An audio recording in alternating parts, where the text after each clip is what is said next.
Alrighty, today I'm going to hopefully teach you how to successfully intercept a tornado in Twisted, where I'll be going over how to do my 3 phases of intercepting and hopefully make you better at intercepting tornadoes. Alright, now before we hop into the game, imagine it like this. There is a track runner that you have to bump into before they cross the finish line. Now what do? If you go behind him and then try to run up to him, you may be able to bump into them, but it will be after they pass the finish line and we're done. Or do you instead go in front of them and bump into them before they reach the finish line by having both of you going towards each other, which makes the process easier and faster. Now it is sort of like that, but with tornadoes, and is a crucial part of the first 2 phases I have for intercepting, with all of those said phases being 1. Analyze, figure out where you are and which way the wind is going, and then get in front of the tornado with help from the warning polygons. And after that, there is 2. Position. You are now in front of it, but you have to guess what road will cross or go by, and then go towards that said road. Then, finally, you have 3, where you visually see the tornado, and then line up from how the tornado looks. If it's getting bigger and not going to the left or right that much, then you are in the spot and you can probe or deploy. Or, if it's shifting a bit to the left or right, then just simply go a bit more left or right, till you don't see it shifting as much.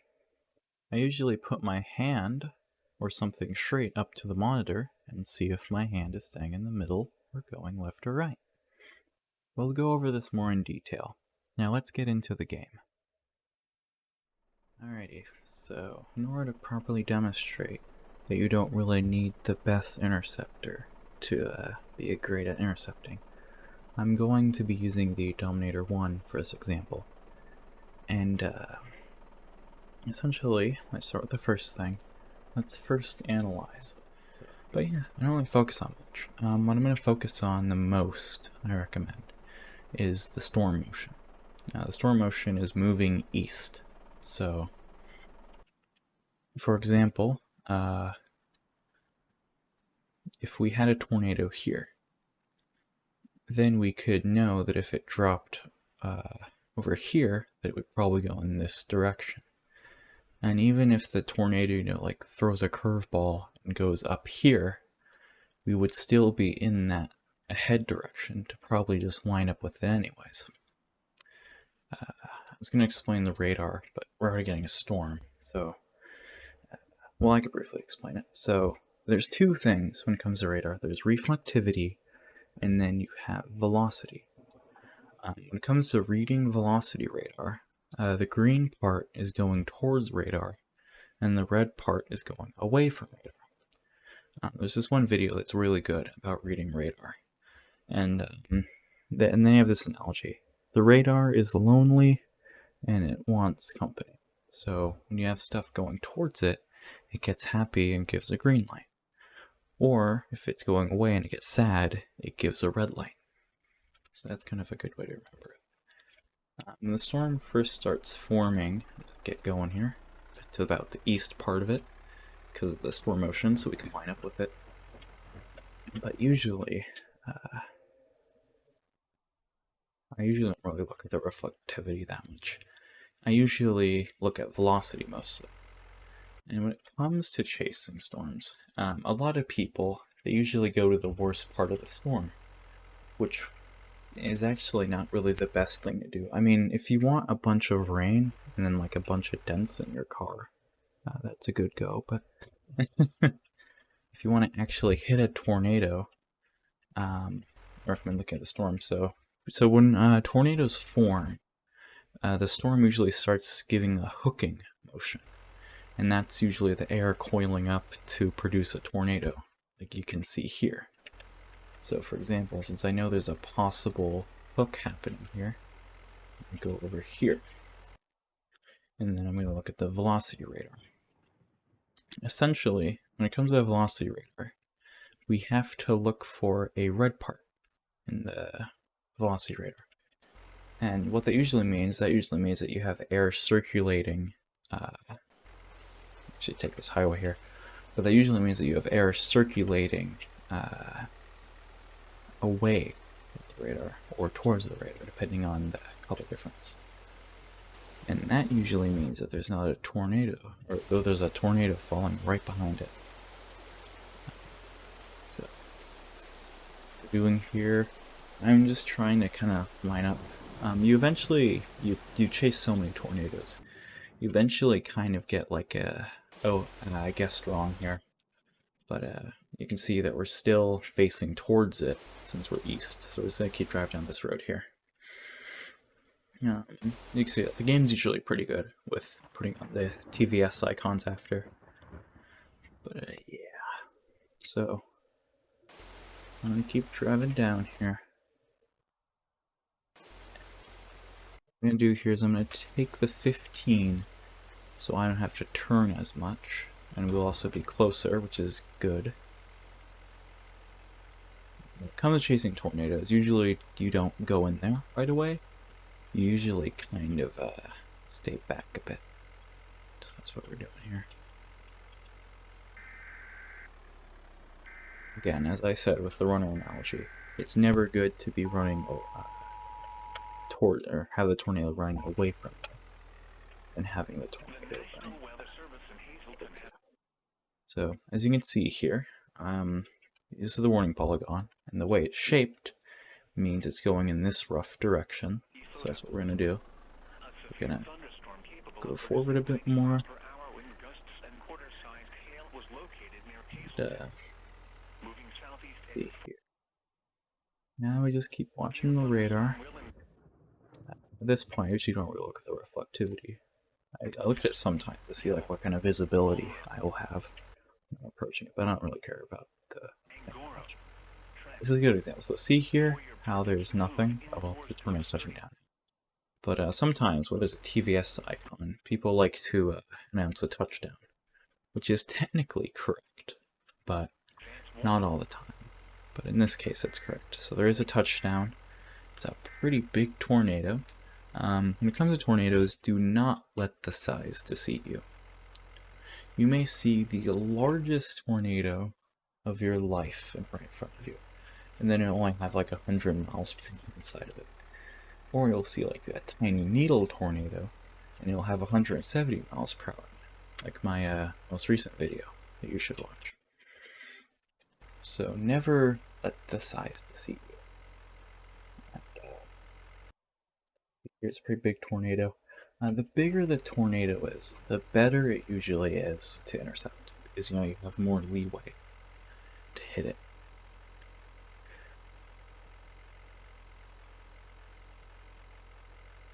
Doing here.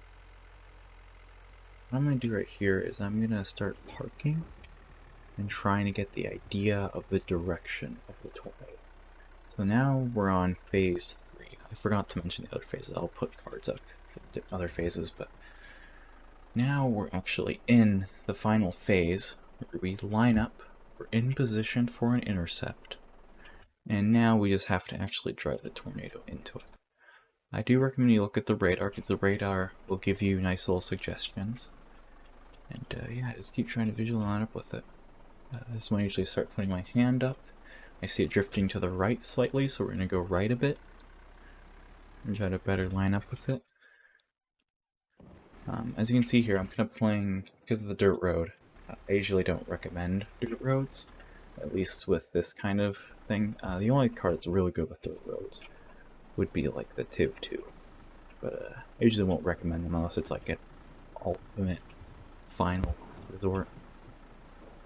So, you can see here, I keep visually lining up, and keep in mind that tornadoes like to change a lot, especially big tornadoes. They usually can never make up their mind, so don't think it's going to keep going one direction, because then you could see it all of a sudden turn back. So I'm going to line up here. So for example, this is the spot to intercept. So I'm going to deploy it here, and since I have some time, I'm going to probe. As you saw there, it shifted briefly, so it probably won't turn into... Oh, I know, it shifted again. The new tornadoes in 1.20 kind of shift a bit more. But yeah, this is going to be a direct hit. Which, keep in mind, don't feel bad if you can't get direct hits your first few tries. Nobody's that good at intercepting. This is probably my 100th tornado at this point. So as you can see, it's hitting us, we're intercepting, and now you just get to enjoy the show. It's pretty fun once you're in a tornado, because you usually get to start looking at the wind speeds, you start seeing all the dirt being kicked up and stuff. I don't know why it's not. I don't know what it's doing. The tornadoes are a bit strange because of how the new dynamic system is. Okay, never mind. Okay, as I said, it's a bit hard to directly hit them, but that's essentially how it goes.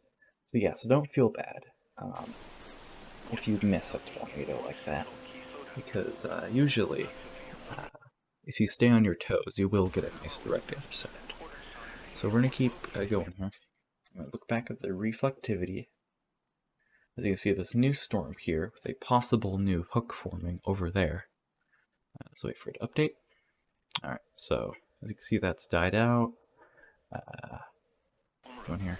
A lot of people like to bet on tornadoes recycling, and it's just a personal thing. I usually never bet on recycling unless I'm like that desperate, because 9 times out of 10 they're just gonna go back up, at least in my experience. So you can see here we got a possible hook forming here. I'm not sure yet. Yep, okay, so we have a new hook forming here.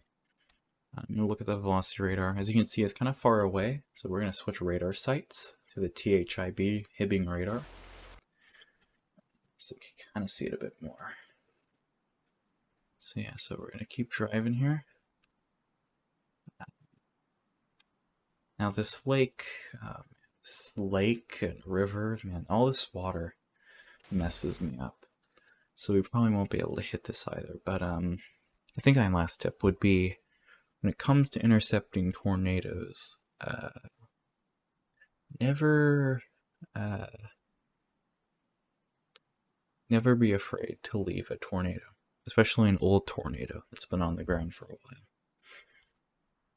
Because most of the time, if you see a new tornado, like for example, I stopped chasing that tornado because I already, tried to hit it and I missed my shot, oh well, and it died out. And now we're on this new tornado. So usually, that's what I do. I usually just one and done when it comes to tornadoes. Unless it's like an absolute monster that I know will still be on the ground for a while, then I try to play the catch-up game with it. But never really try to play the catch-up game, unless it's like a big of a tornado that you want to play the catch-up game with. Or it's just my personal preference. Everybody kind of has their own preference when it comes to intercepting and so on. So don't feel bad to develop your own. It's just kind of what I do. See a tornado there now, but this is kind of what I do. Anyways, we can see that it's moving in this general direction. So I'm going to try to park on the 15 here and possibly intercept it. As you can see, there's that dirt road option, but because I'm in a Dominator 1, I don't want to take that option.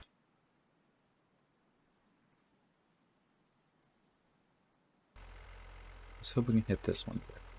I'm kind of glad I missed that other tornado, because that really does show how hard it is to predict them sometimes.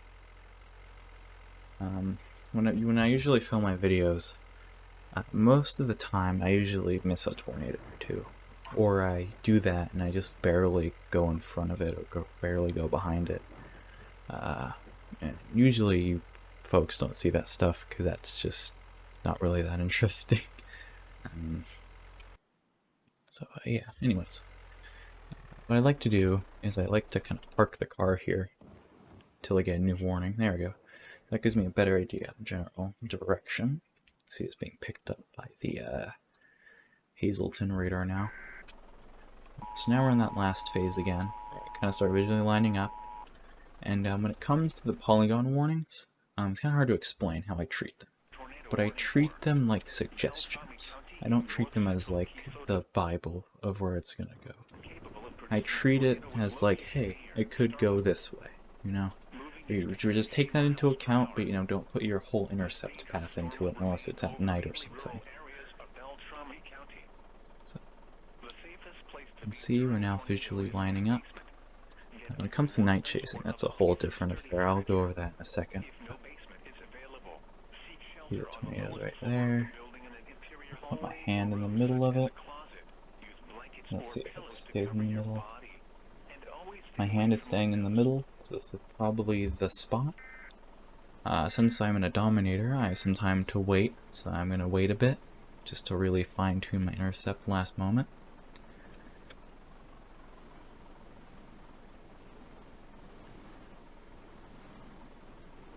Not sure. Oh, it's floating. We're just going to drop down here. Floating ones are kind of difficult, but as you can see, we're still hitting it pretty well. We're in the tornado now. I'm not sure if we'll get out of it, but that's besides the point. So as I just demonstrated, don't, as I said earlier, don't feel bad if you miss a tornado, because as you just saw there, we just directly hit this tornado. And yeah, you can pop back up now. You can say that you were in a tornado. And yeah, so I'm actually a bit tired today, so I'm not going to go over night intercept. I'm going to go over, but I'm not going to wait for actual night to come. So when it comes to night chasing, what I usually recommend is I usually recommend just looking at the radar mostly. Like, stay in front of it. Like, for example, let's pretend it's night, and you know we cannot see in front of us. So let's say that we're parked on the 71. You can see here the warning polygon suggests that we go somewhere over here or so. So let's just say that you move up to about right, let's see if I can, there you go. So let's say you move to about right here, for example. So you don't fully commit to this road, but you know you can commit to it if you're ready. You can tell that it's moving in a general direction, going about this way or so. So let's see here.